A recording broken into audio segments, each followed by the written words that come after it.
So today I want to touch on something a little bit different regarding the HDB market. So you'll be actually wondering whether the first-time home buyers in HDB resale market will they be facing higher price tags and more competition. So in this voice notes, I want to give you guys an overview, and I'm going to be diving into some pressing challenges that for first-time homeowners may be facing. Right, because the HDB market has been making 16 consecutive quarters of price increase and a recent quarterly jump of almost 1.8%. So affordability does become a serious concern among many. And when competition intensifies, right, the data actually that we research on shows that the property volume for transactions for resale also went up, and it went up almost 8% from just last quarter. So I'm going to break this down in this voice notes to share with you what does this mean for buyers as well as the market as a whole. So to give you some summary about the market overview and some data points, these are what we have researched using our data analysis system. So the HDB resale market actually increased by 1.8% in the first quarter of 2024. So this has been the 16th consecutive quarterly rise and compared to the last quarter. So transaction volumes actually climbed from 6,547 in the fourth quarter of 2023 to 7,068 in first quarter of 2024. So it represents actually almost a 8% increase. So why am I sharing with you this? Because while there are some uncertainty in the marketplace, the volume does translate that the confidence of the buyers out there, and they are still purchasing property. So this increase actually tells us that the confidence of the consumers and the market are still very strong. And this is also partly driven by a lot of first-time buyers. They are choosing the resale market instead of the BTO launches.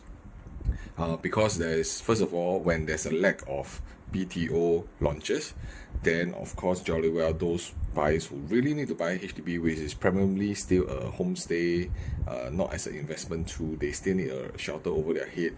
They will move their target from BTO because they can't wait, or even if they want to wait, there's no properties for them to purchase, then they shift over to the resale market. Right, so at the same time, besides the first time buyers, what we are noticing in the marketplace is also the private homeowners looking to right size down to HDBs. And because they are eligible to buy resale flats, as long as they wait out for a 15 months period or after selling their private property. So this actually is a second reason why it also fuels the activity on the secondary market. So what is happening is this 15 months wait, if you turn back the clock, that is when the government started the guideline, and it hits this period where their 15 months wait is over. So many of the private homeowners, they have already sold their place, they waited out the 15 months, whether by renting or just moving back to their parents or whichever the case. Then that's why this period we are seeing a influx of private homeowners right sizing to HDBs. So it's all about timing, and this is what we do in research, where we time a lot of all these guidelines, and we will potentially know when prices will increase or drop because of the volume, because of the sentiment. Okay, and I just want to give you guys a deeper breakdown of the regional trends as well as certain estates. Okay, so the top five HDB estates in terms of resale transactions are as follows: Jurong West, Punggol, Sengkang, Woodlands, and Yishun. So it'll be interesting to find out that actually a lot of the sale, the highest resale transactions are all in the mass market.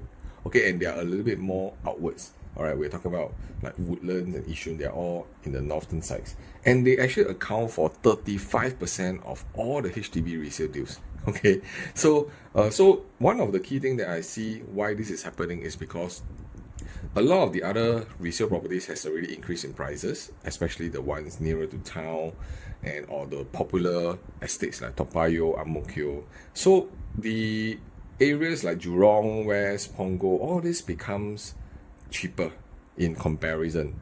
And that's also one of the reasons why a lot of buyers are going over there to purchase, even though it may not be their most ideal location, but because of affordability, they have to move forward to those areas to purchase properties.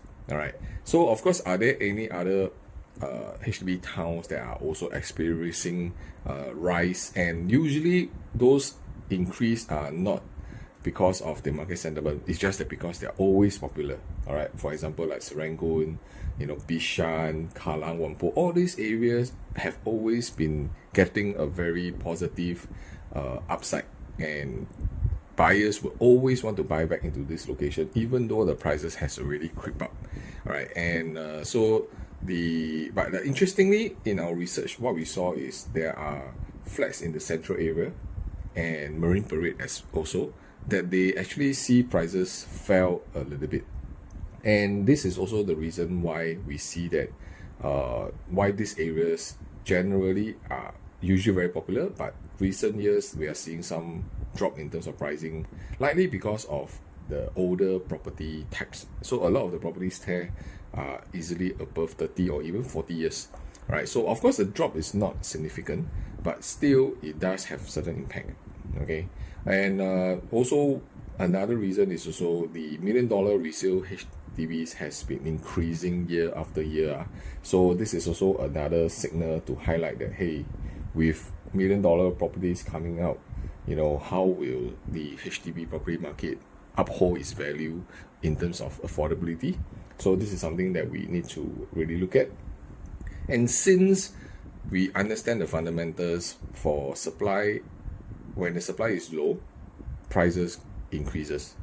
All right, so this is a basic fundamental, and that is also the reason why when there's no BTO during the last 1.5 years, people went to buy resale prices and resale properties, and prices went up. So supply is definitely a critical factor. All right, and the number of HDBs reaching their 5-year MOP has dropped sharply. All right, from over 30,000 in 2022 to only slightly above 15,000 in 2023.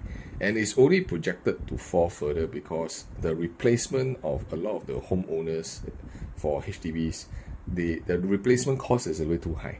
Okay, so this is also something that we need to take note of.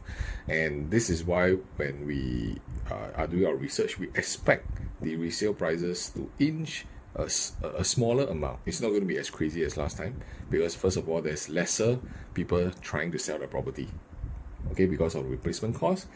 Second, a lot of homeowners, they are just staying put in where they are.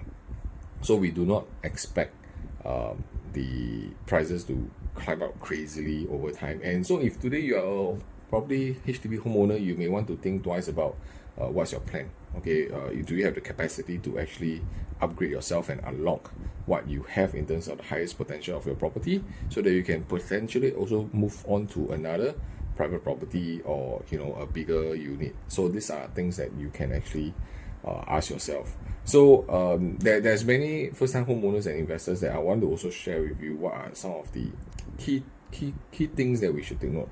Right. So are rising resale prices likely to slow overall demand, or will they push more first-timers to pivot towards BTO flats, or even they will consider private market? All right, so this is something I believe that when the higher prices, with higher prices, it will definitely deter a lot of people.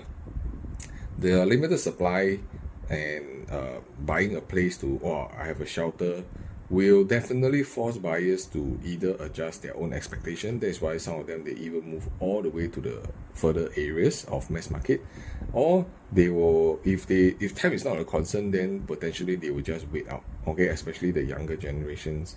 Why they go for BTO? Because the upfront is very low, but in exchange to time. All right. So another thing that I also was doing my research is, will there be any policy interventions that could ease the pressure in the resale market? All right, so this one, I do not believe the government will remove the 15-month situation, because I think that will only fuel in more buyers into the market, in the resale market, which indirectly will definitely push prices up. The pushing of prices up is not only just because they are coming in to purchase, but because after selling off their private property, they will have a lot of equity, a lot of funds. So for them to pay that $1 million versus when they sell off their $3 million property, all right, and buy a $1 million HDB, to them is peanuts.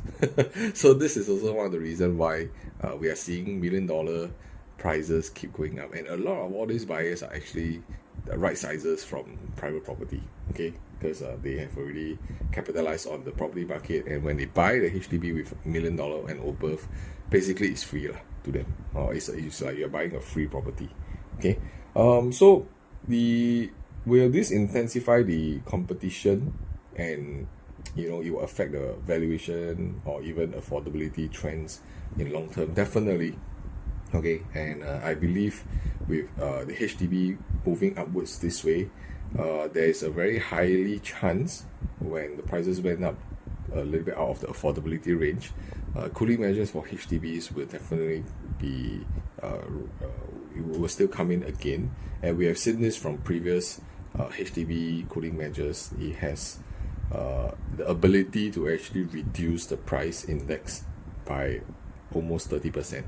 So will this happen again? I think everybody's doing a sit and wait situation. At this moment, we do not foresee any guidelines coming in yet, because the volume has reduced somehow because of the lack of supply in the marketplace. But yet, those who are truly looking to upgrade, truly looking to purchase, they will still go into the marketplace. So, in summary, the first-time homeowners are definitely facing a tougher resale market based on pricing, based on lack of supply. So there's a lot of competition in the marketplace. And if you're weighing out the resale options versus a BTO waiting time, I believe a lot of homeowners will still go for the resale market. So I believe the resale trends will still continue. But again, if let's say you are one of the sellers that you are intending to sell off your current HDB to upgrade, then you may want to make a logical decisions on whether your replacement home next, how long are you intending to hold it, and is it going to help you in terms of your property needs and wants, right? So I think this is something that I want to share with you in these voice notes. All right, so stay tuned until next time. Do make your property moves wisely. All right, cheers.